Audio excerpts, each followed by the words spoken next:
I think that everybody should make $100,000 and fuck it up one time. And when you're talking about someone that's been working, their whole lives, and now all of a sudden, now I can put $200,000 in your bank account. It scares me. And my pastor would say something like, man, I pay everything in cash. I don't want to owe nobody. That mindset thinking is not just coming from the previous generation. It's instilled in folks when they come down to the church. If you're going to school and you go from preschool to PhD, and at no point, no matter what you go to school for, what school you go to, they don't talk about credit. Financial trauma, how your parents pass down that mindset of how they deal with finances. And then it goes right into financial literacy. They have financial trauma because of lack of financial literacy.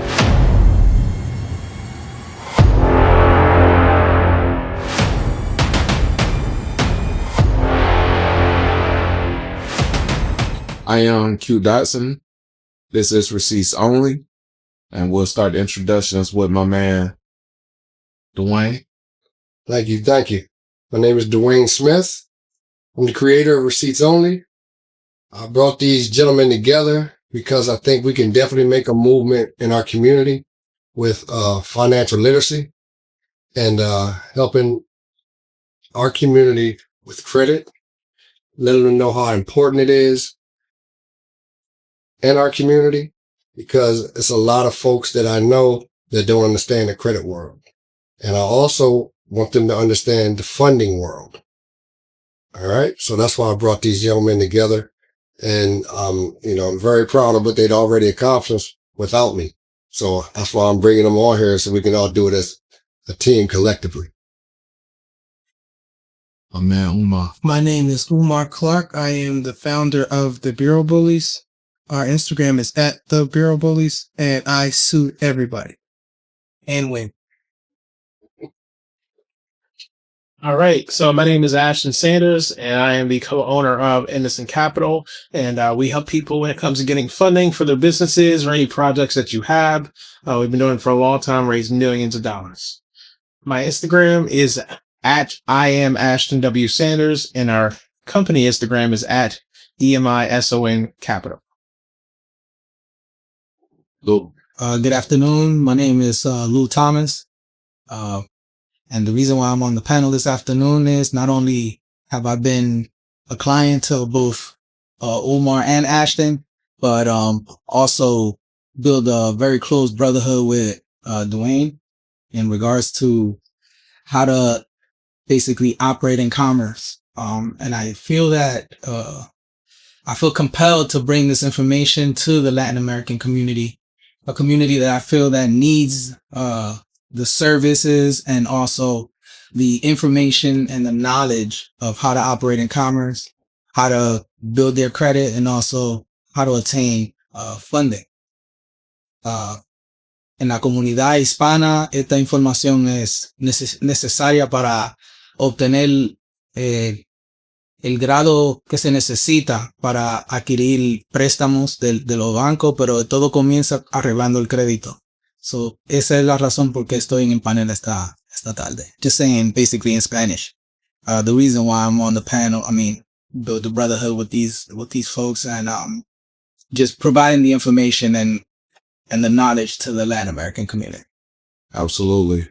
So the information that my brother Lou is talking about, and hence the name of the segment, Receipts Only, is because a lot of people talk a lot about what they do, selling services that they can't promise on or deliver on, false promises.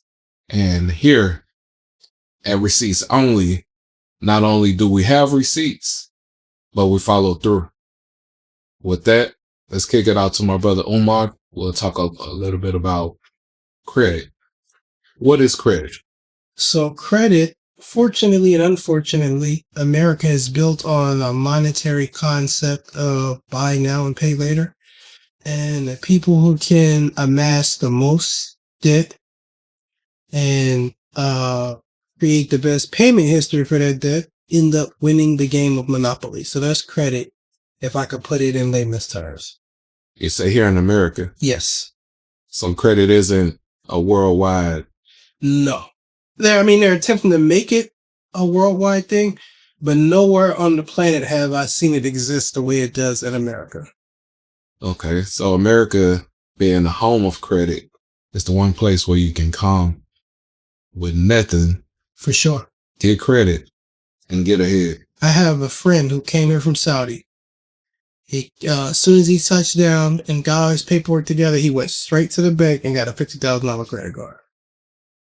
And then from that $50,000 credit card, he paid for his whole family to come here, and they own a chain of restaurants based on one person getting a credit card. We're going to get to that funding in just a minute. How do one get credit? Where would they start? Essentially, if you do it the right way, you build it from a family member. So that's the way the system is designed to work. So, for instance, the first American Express credit card I saw was my grandfather, right? American Express is a really good vendor, in my opinion. But at the same time, if my grandfather didn't care for the credit system, he did utilize it, but he didn't want us to get involved in it. So I say that to say, if he had did it the way other people were doing it, where you could put me on as authorized user, it looks like I'm a part of American Express. So when I go to get my credit, my first American Express, I would actually have my granddad's member date on there, right? Which my mother did do for me later. But I say that to say, that's how I believe credit should be built if you're going to utilize it. But if you're going to do that, I do have, I want to say a caveat. You have to have an actual plan. You can't just want to get a credit card, or for me, essentially, I have a saying that I say, having good credit without a plan is the same as bad credit, because you're just going to end up in a worse situation. So that's how I believe credit should be utilized. It should be a piggyback situation, and you should actually have a plan. How so? You say it would be just as bad as having bad credit if you have For sure. credit without a plan. So a person with a 500 credit score, for me, is in the same prison as a person who has an 800 credit score and has no idea how to utilize it, has no idea what to do with it. You're essentially waiting for two things. You're either waiting to be scammed by everybody on Instagram, that's one, and TikTok, or you're waiting to put yourself in a position where you're going to have a 500 credit score. Because credit is a very, very, very powerful tool. Other than the crack epidemic, I've never seen something create more millionaires. But you have to know how to use it. Or it's like having an atomic weapon and not know who your enemy is. You just might aim it at your house and kill everybody in there. Right? So it's a very, very powerful tool. I'm just averse to people, because I know I can show you multiple clients with 800 credit scores, but they're too afraid to do anything with it because they don't want to go back to the horror stories they were at before they had this 800 credit score. So they'll get to 800, and that was the end goal. And they'll work check and check for it. Literally right now, I'm dealing with a client with the same thing. The same exact thing. We're dealing with, he got him to an 800 credit score, came to us for funding, and now don't want to take it. Don't want to use it. Don't want to use it. So he's scared. Scared. Think about that. Like to create our own business, and actually, because at this point in his life, he's worked all his life, right? So now this is a chance to get out of that, out of the rat race, start doing things on your own.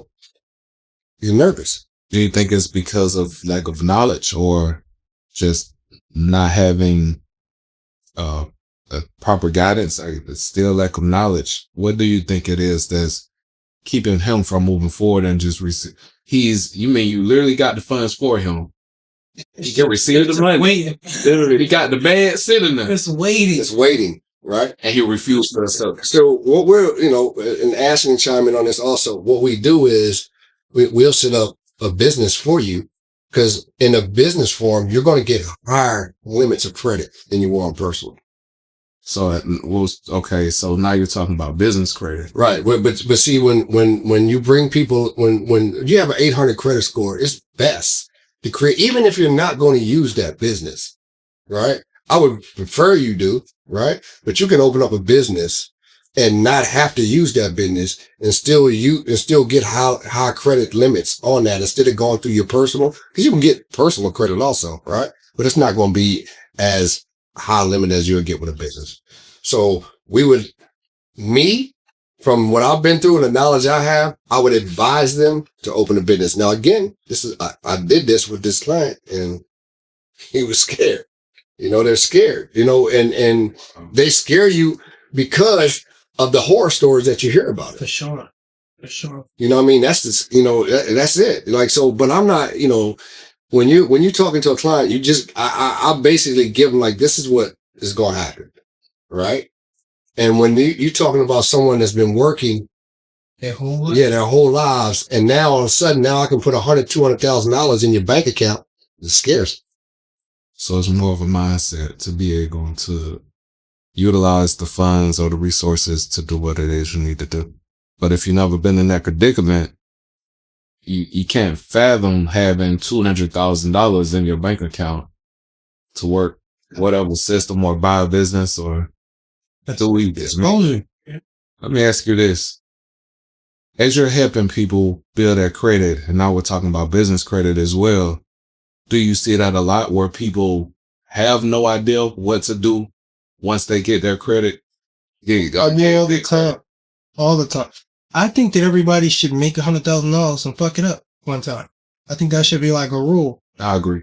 1,000%. 1,000%. Because I think you have to, it's human nature to, only God gets things right the first time.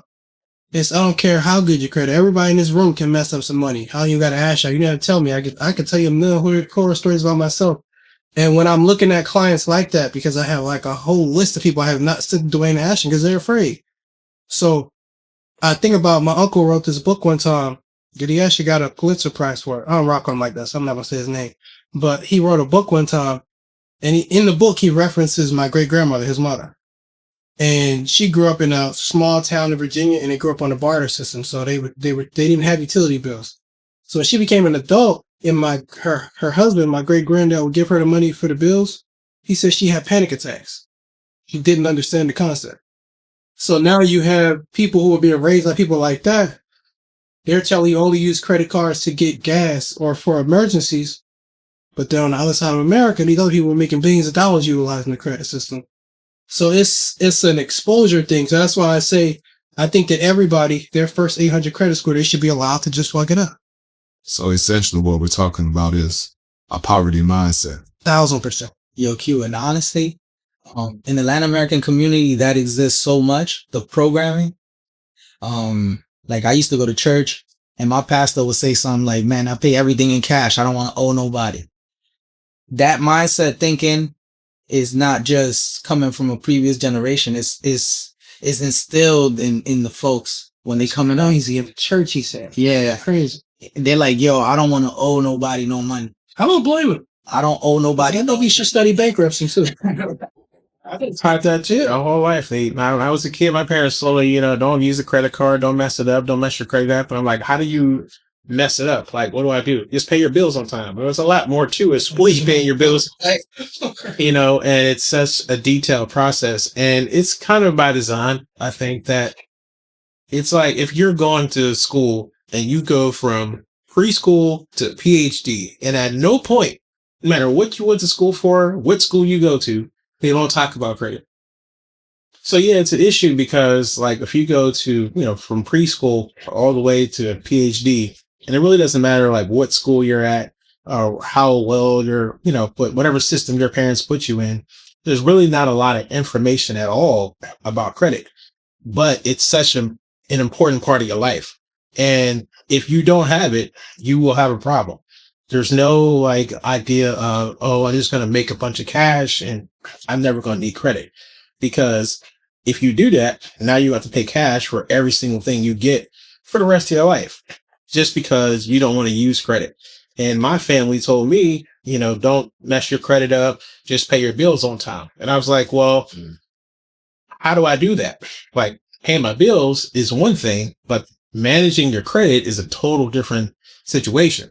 So, I definitely can attest to that. And it's been a thing that I've dealt with even with clients, because we've gotten clients in position to get $1 million and they don't take the money. We have people that got $250,000 multiple times. It's one of the biggest issues that I deal with when it comes to raising people money is the fear of getting the dollar amount. Because most of the time, when I talk to clients, they don't believe me. They think, oh, well, he really can't get that much funding with me. Like this company don't know what they're talking about. And when they come into it, there's that psyche. But when it happens, when let's say that client is really making, $100,000 a year, and we get them $100,000 on a week, or a month, they're like, oh, wait, this is real. And I tell them, yes, what are we doing this for? We playing around? No. But again, like sometimes people, they just have that mentality. And then we talk about having the plan, like Umar suggested. That's just as important. And if you use the credit the right way, you can move way up the ladder. Just use credit. And that's basically you leverage it, coming through and learning how to leverage your credit toward area, Essentially, what you're speaking on is two things. Three things. We're talking about one, financial trauma that my man Umar, that's an amazing term that he came up with. Financial trauma, how your parents pass down that mindset of how they deal with finances. And then it goes right into financial literacy. They have financial trauma because of lack of financial literacy. And then when we talk about the financial literacy, we're talking about bad debt versus good debt, because it is a such thing as good debt. And the funding that you're talking about getting people, essentially, yeah, it's debt, but what you do with that money dictates if it's good debt or bad debt. You get that money and just go fuck the bag up. Of course, Right. It's bad debt. You go buy a Maserati and, go to the strip club every night. Seen it happen, It's bad debt, but you get that money and you go buy a profitable business that's already operating. You go buy a Subway. It's a good debt. Right. The money, it pays for itself. And it's funny you say that because literally last night, y'all can check this yourself on World Star Hip Hop. They posted a picture of I guess the girl Ruby Rose is like an Instagram model. And she said that she wanted to make a decision on should she pay off her house. It's like 700,000. 9%. Yeah. Yeah, 700,000, right? And should she pay off cash or should she get should she refinance? So I commented and I said, no, don't do none of that. Keep your money and use some of that money so that you can put down put a down payment on the SBA, either 7A or 504 loan. So you can use that to either buy a hotel or several other businesses. And if y'all check the comments that I got on this response, it was like some people, oh my gosh, I'm an auditor and I've been doing this for years and that's going to get you in trouble. I'm like, what are you talking about? I'm like, the whole purpose of the loan. That's probably the only thing they do is they working 9 to 5, and of course they have. But it's a lot of gurus out there, right? It's a lot of gurus out there. That's why I created this. I came up with this concept, and me and my wife, we came up with this because we've been gurued. Right. Facts. We've been gurus before, So now at this point, I'm with brothers that have receipts. We got receipts. Everything that we come and we're talking, we're discussing, when we get further into this, we gonna have receipts for you. We're not gonna sit here and say some things and then, have you all comment on the bottom, whatever you want to comment, because we know you are, right? Comment on the bottom. We can bring you receipts. You can you can go to Umar's page, the Bureau Bullies. He receipts. Ashton, you can go to, I know personally some of Ashton's, that he got funding for. Like receipts. That's why we're here.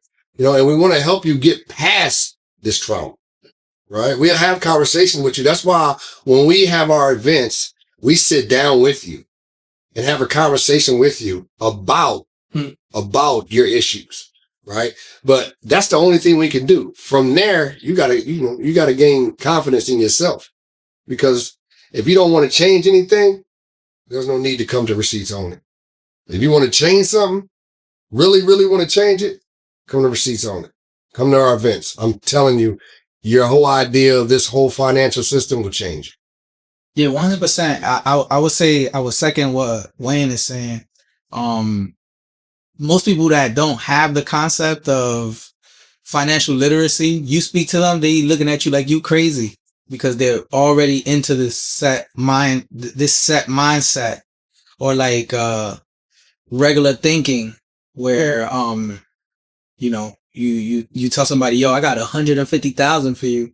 They, instead of being faithful and looking forward to what you're going to do with that, you kind of go into your shell and fear takes over. And like, I had friends I had conversations with, like, man, you could get a loan. You got good credit. You at 780, you could get a loan. Yeah, but if I get a loan, what I'm going to do with that? Oh, now I'm going to have to pay that back. And what if it don't work out? It's like that mindset right there is what really creates that trauma that we talking about, the financial trauma, because you don't have that literacy. You never looked into how things work. Brother Umar said, it's good for people to go, not that we're encouraging this. Right? No, I'm encouraging. Go fuck $100,000. Your mindset will totally change. Yeah. You'll look at money differently. I think trauma is beneficial. It's how it's used that can be destructive. Yeah, fuel. So I'll give you an example.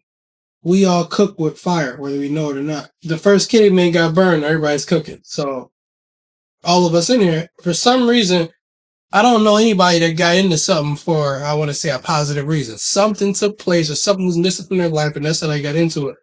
So my mindset on trauma has always been the same in my adult years. It's just a very good and powerful thing. It's a wake-up sign from God. But if you use it to make other people's life more traumatic, it's wrong. Right. So if you get funding and you become the funding guy that's making people sign crazy paperwork and take their money, you're wrong. Right. Or even a credit guy. I tell you some horror stories with that. But I say that to say, the reason why I say that, and it sounds very financially irresponsible, is I don't think that's a lesson you can teach somebody by saying it to them. Right. Like, I can't tell you how it feels to blow 50 to 100,000 until you've done it. You're like, oh, wow, this was pretty stupid. Then, God does make you wait a long time and touch it again. Right. And you writing down 1,000,000 times, I promise when I get back, I'm going to do the right thing. Then you get there. I've never met one millionaire or billionaire in my life that didn't mess it up at least 5 to 10 times. Because it's very hard to maintain. Like, especially if there's nobody else around you that's doing that. It's like impossible to explain to them, I'll give you an example, right? You can be with a woman. Well, not the woman I'm right now. I'm blessed with that. You can be with a woman. If she don't understand, you have a staff and payroll. You're trying to explain to her why she can't go to the mall on Saturday.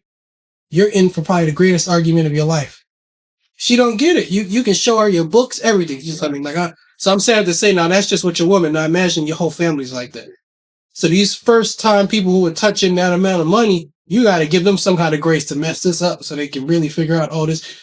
And so even on most people be afraid, like, I can't really say this to clients, but I say it to myself. Okay, Ashton and Dwayne get you $100,000.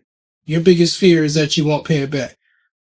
Whether you blow it or you don't buy the correct business, you're going to be right back at that 400 credit score. You know what we're going to do? We're just going to sue them and get you out of there.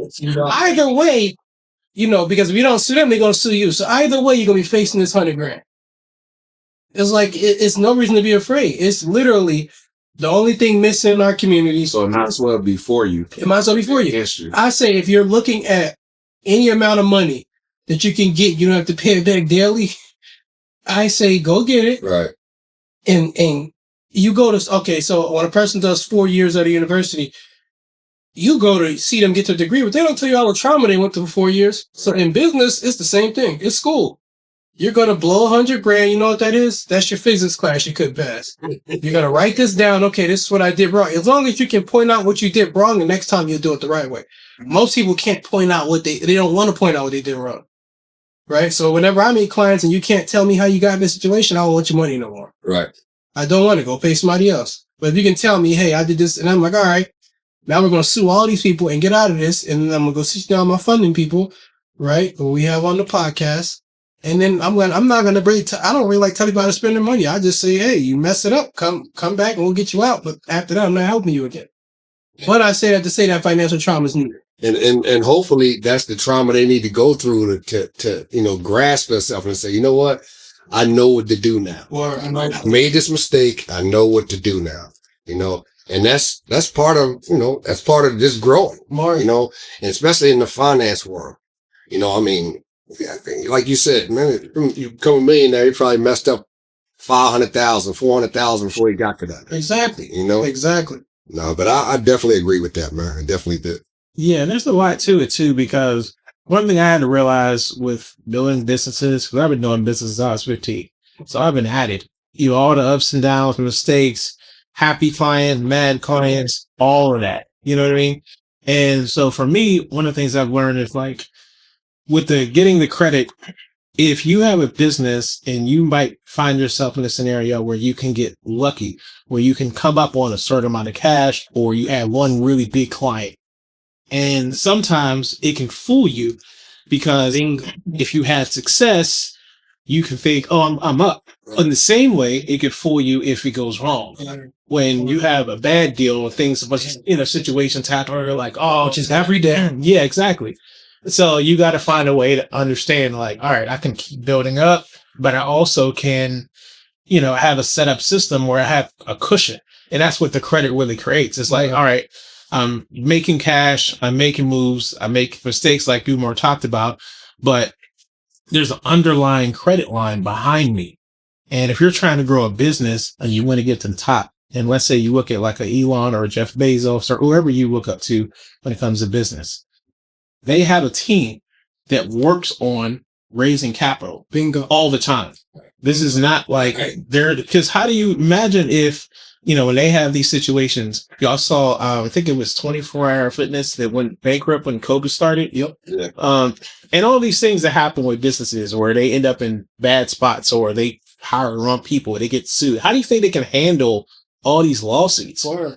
Like Walmart's getting sued multiple times Every day. Right. all the time. And people are missing too is like, I think that when you look at Elon Musk, he's not getting the best terms on that money.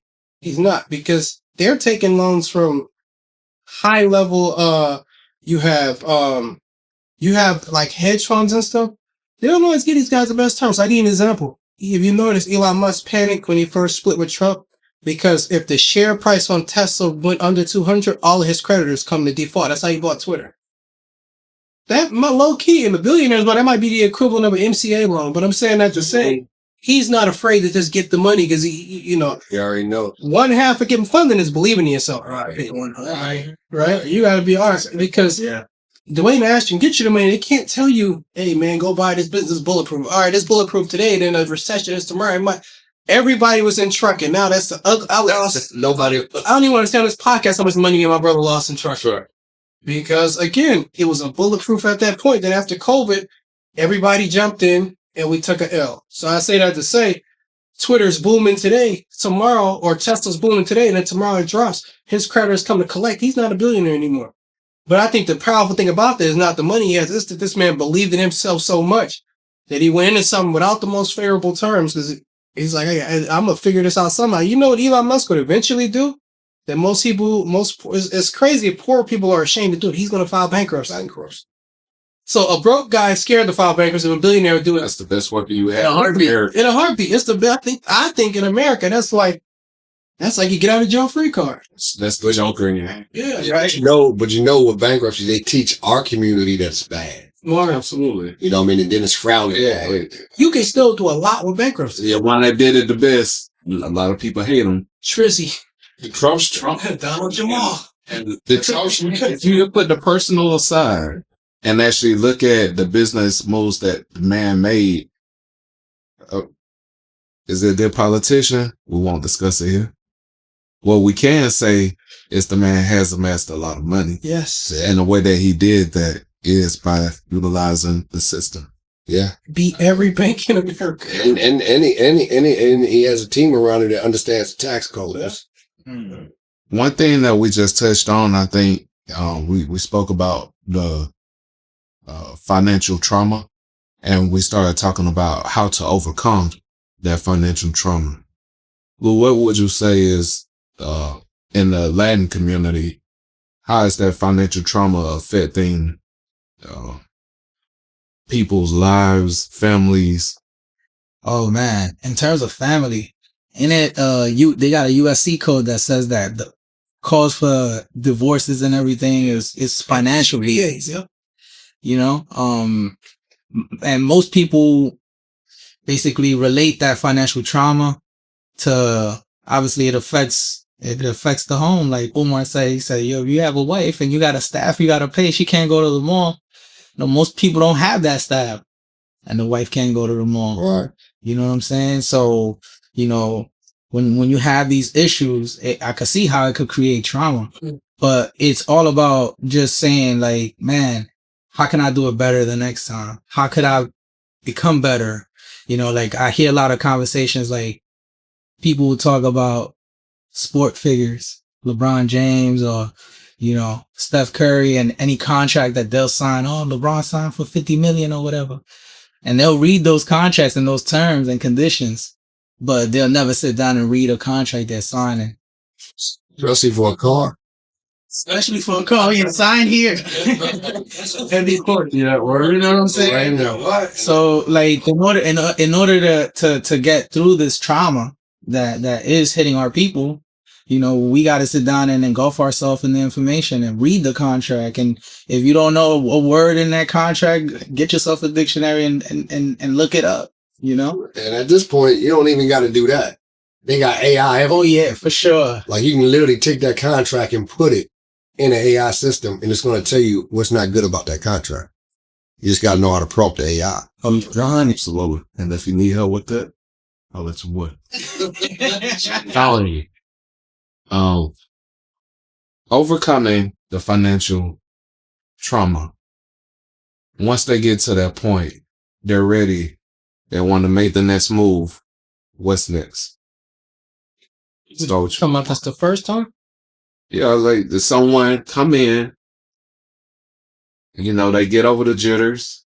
They They blew the bag already. Okay, They blew the bag. Blew it already. So now you gotta start with the credit. You gotta start rebuilding it. Yeah. We start from ground zero again with the credit. Now the good thing is, if you have bad credit, we can pull some more money from your bad credit report. So before you go back to Dwayne Ashton and potentially do it the right way, because I have a rule, I don't take repeat clients. I'll help you after you've messed it up. Right. But then after that, you got to go to somebody else.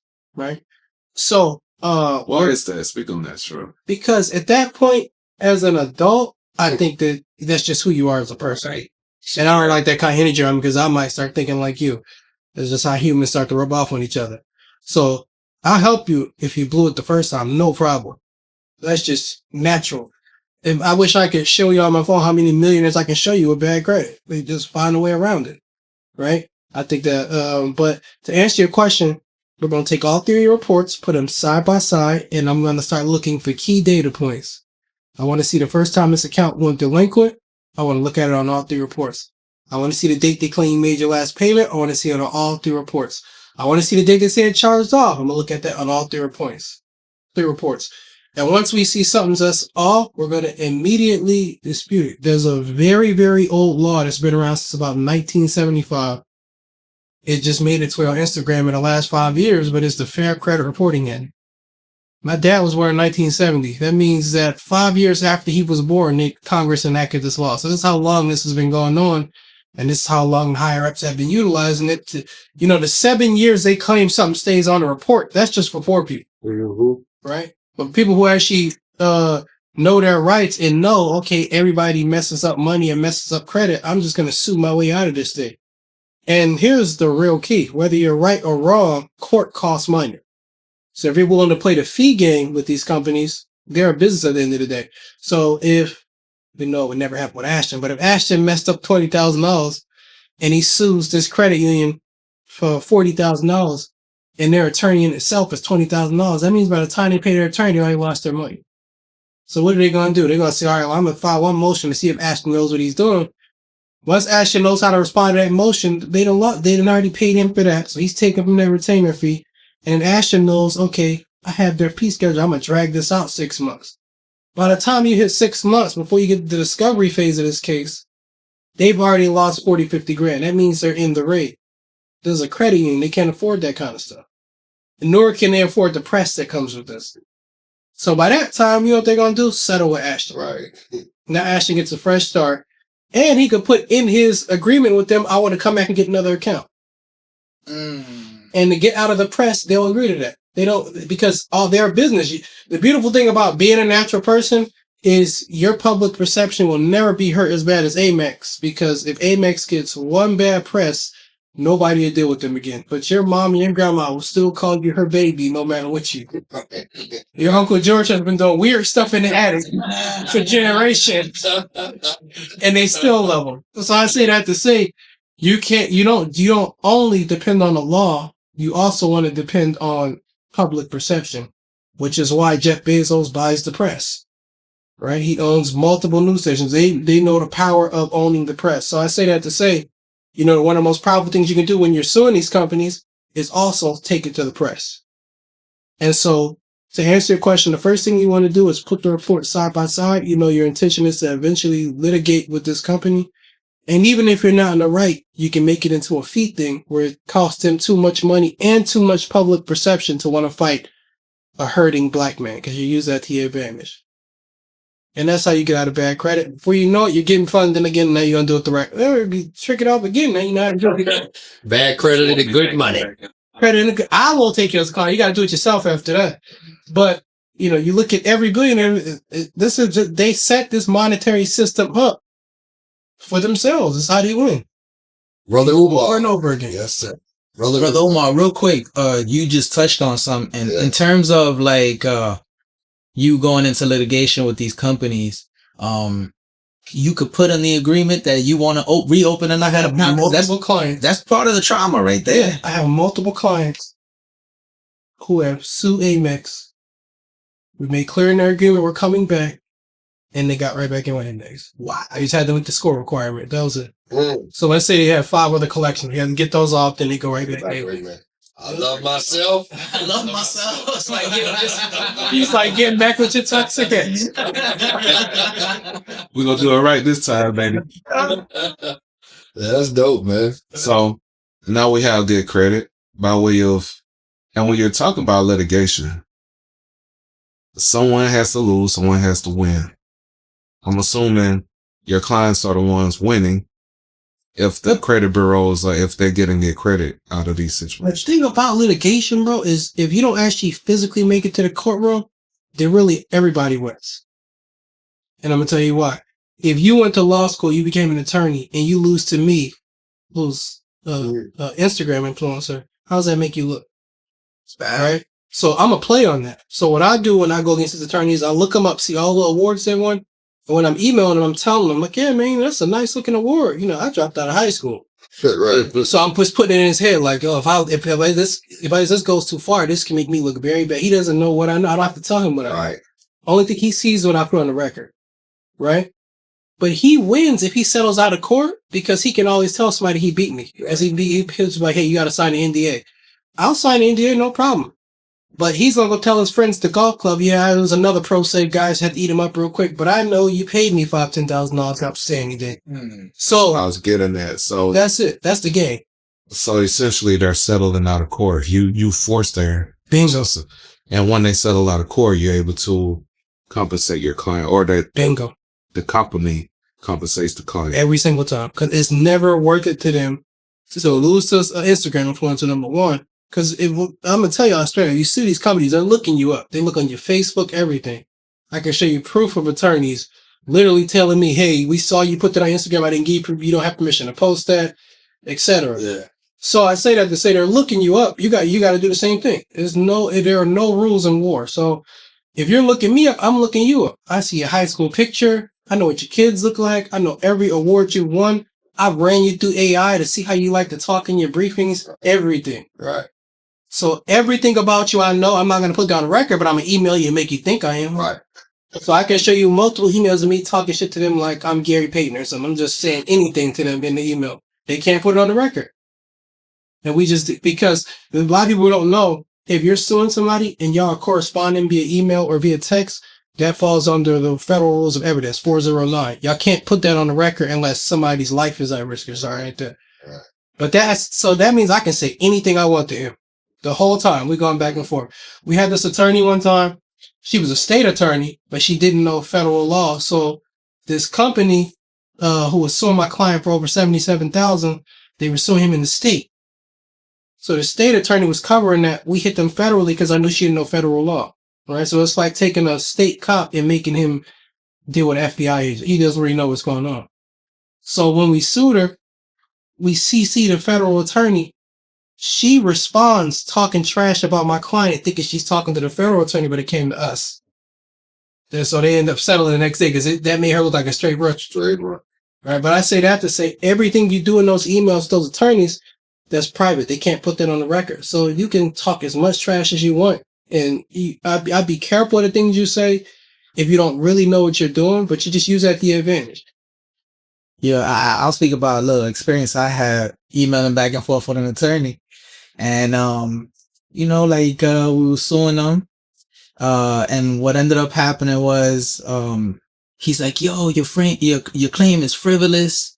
You have no basis on this claim.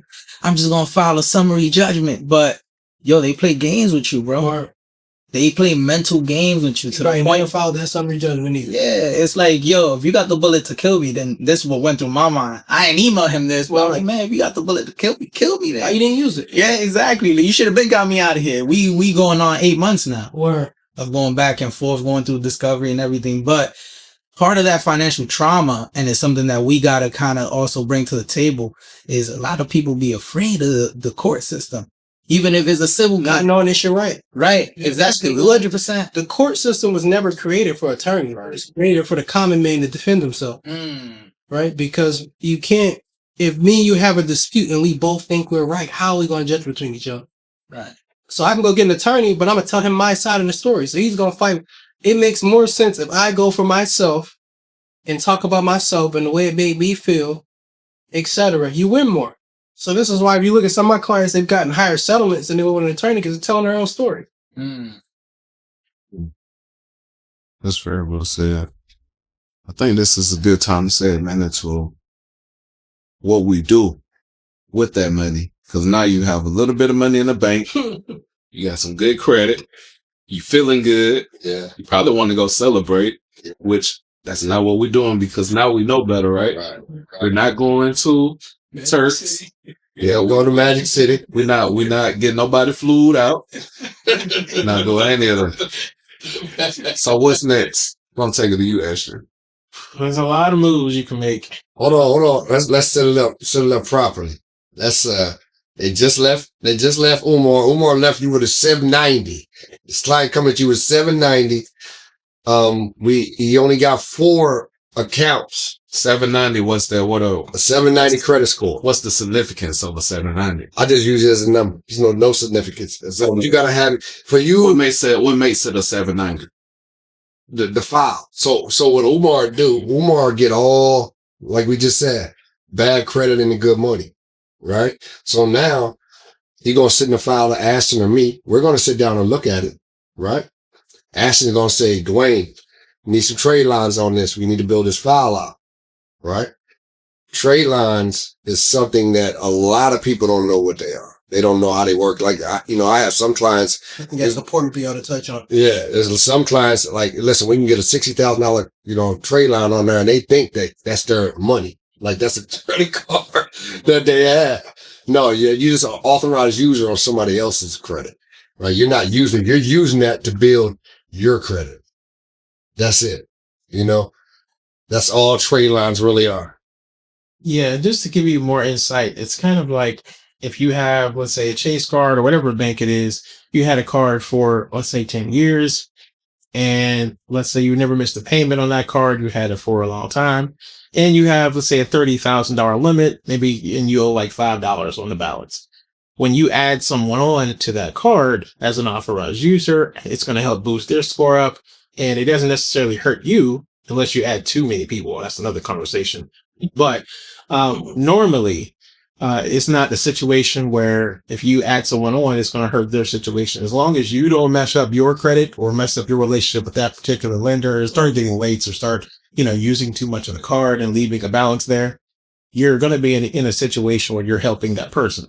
So in our world, we have a whole network of cardholders we work with that we've helped get funding and over the years. And as a result, when they get that funding, they're able to leverage that credit when it comes to making money. So they can use that to pay for those cards. So it kind of works out. And when you just got, your credit cleaned up, Now you're in that 790 range. You can have a high score, but when it comes to lending, you have to have a strong profile. Yes. Because let's say someone's, 45, 50 years old, and you got 4 accounts on your credit. There's a few things that banks going to know. They're going to know, all right, well, either this guy doesn't use cash. So then they're going to look at your bank statements and they'll see, all right, well, he's making some money, but it's nothing that crazy. So then it'll think, all right, well, if you're not making a whole lot of money, your taxes don't say you're making a whole lot of money, then how do you only have 4 accounts at this point in your life? Something happened, which means they'll know you probably got your credit cleaned. Right. Now, that does not mean that they won't lend you any money. That just means they may lend you less, or they're going to want you to really prove that you can handle the responsibility of a larger card, which is why you want to add the trade lines to help boost your credit. Now, a lot of people have heard about trade lines, bought trade lines for different people, and there's, horror stories, there's positive stories, but the biggest thing is you have to understand with trade lines, it really doesn't matter okay, I got it from this person, they know what they're doing, or this person doesn't know what they're doing. It's the bank. When you add someone on, the only thing anybody that adds trade lines can do is literally add you to the credit card. That's it. That's the real honest truth. Sometimes they'll have you add an address to your credit report to boost score up or to make sure the line reports. But essentially, they're just adding you on. So there's situations sometimes where you could be added on a trade line and it could show up right away. It could show up in 3 months. And that's what causes a lot of the division in our industry, because everyone's looking at, oh, this one posted, so this one person saw it. This person line didn't show up, so they're not good. When in reality, it's not about them. A lot of times it's just what that bank decides to do. So then you have to replace lines and go through that whole process. But all the other issue is sometimes people have issues with that lender or a similar lender, because let's say if you got a Southwest card and Chase, I believe, I don't know if they still are, but I believe they were using the Southwest as, or, their main relationship.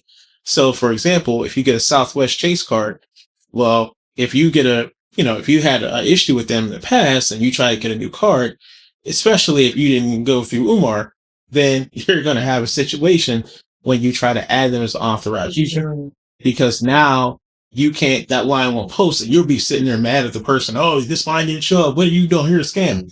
When in reality, you already screwed yourself. Exactly. And then you forgot. Yeah, right. Or you had identity theft and it happened. Either way, you still got the issue. Right. You could even have a scenario where you've had a bad bank account with that lender. Yeah. Didn't pay him back.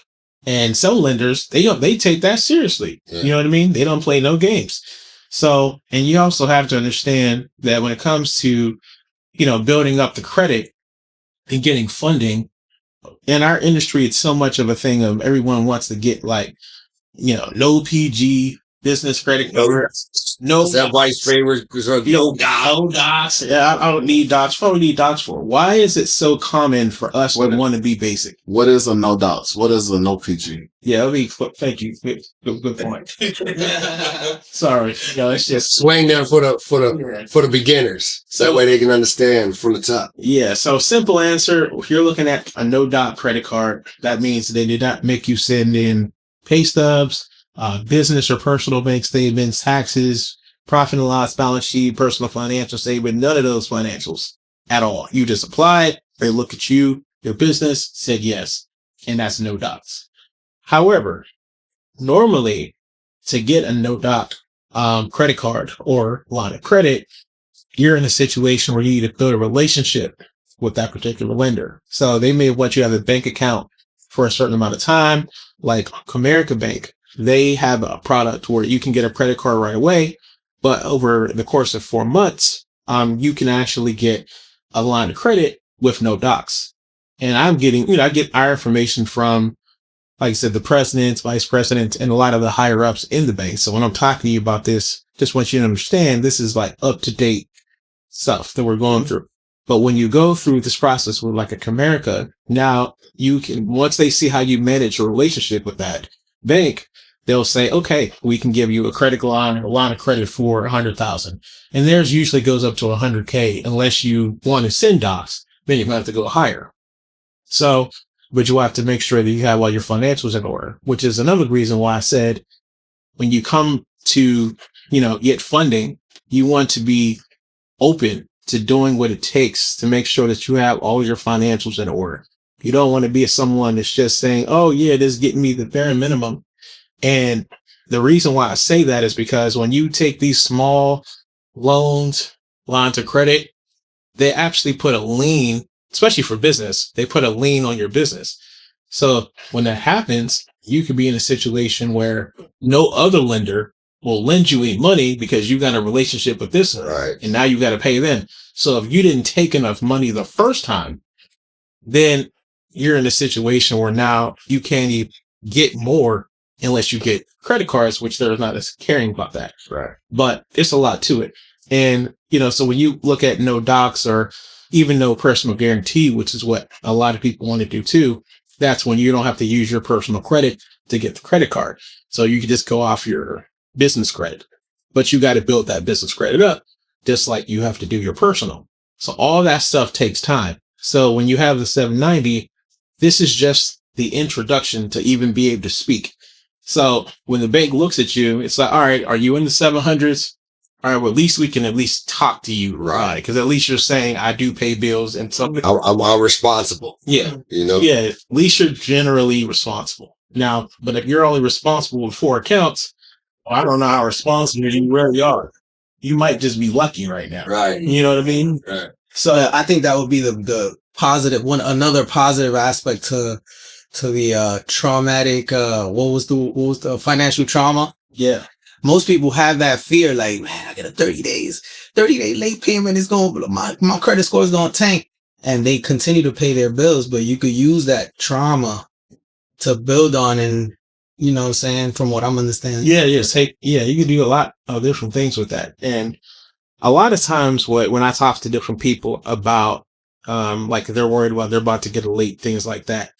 Sometimes what you can do to avoid that is transfer balances to a different card that doesn't have a bill coming up right away.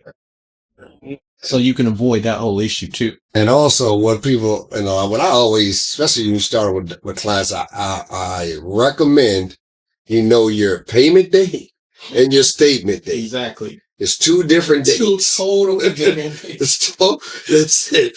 The payment date and the statement date. Remember that. What's each card, right? Because, and like, I'll just give you an example. On my cards, I have some cards that I pay on the 1st, right? So the statement date might not be till the 5th, right? And then I have some payments, some cards I pay on the 17th. The statement date might not be till the 20th, right? So I know now I can use this card, right? Right after that statement hit, right? I done already paid it and got it under 10%, right? But right after that statement comes up, now I can use that card again. You know what I mean? So now I can use that card until what? The next date, right?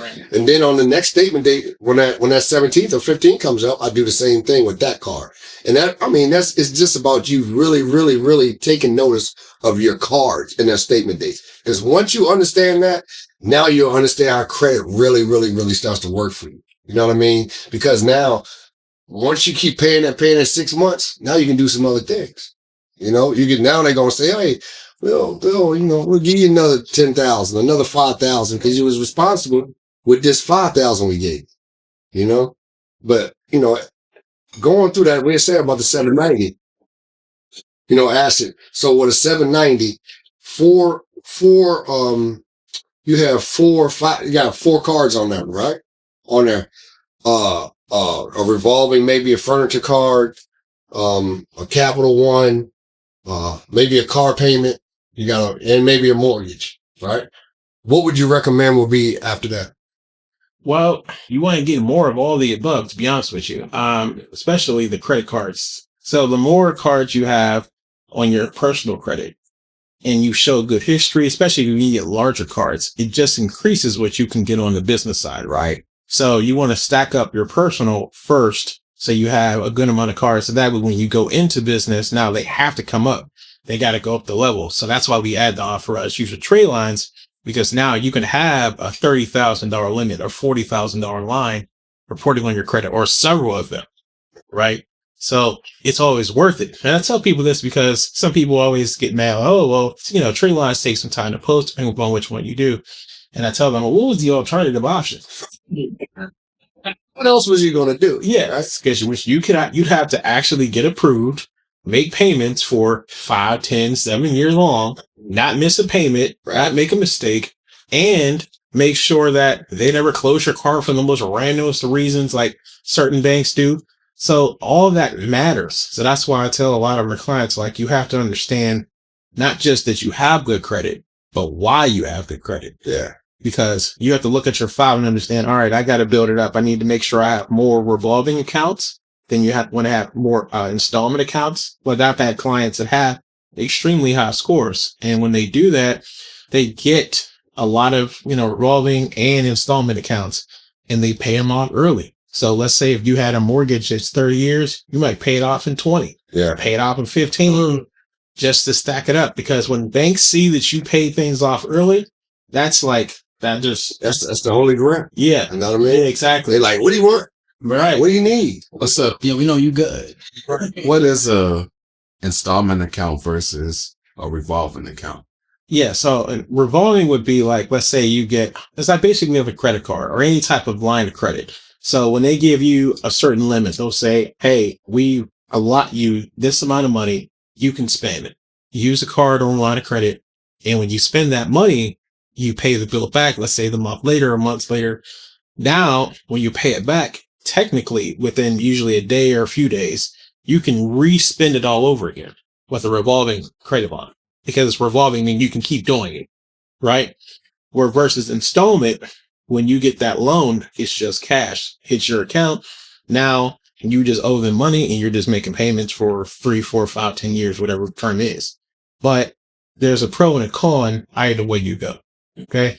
Because with installment, you get a large sum of cash. You don't have to worry about your credit usage being high. So that works out pretty well. The issue is, as soon as you start making payments, that's it. You're not getting any money back. You just owe money. But it still can work.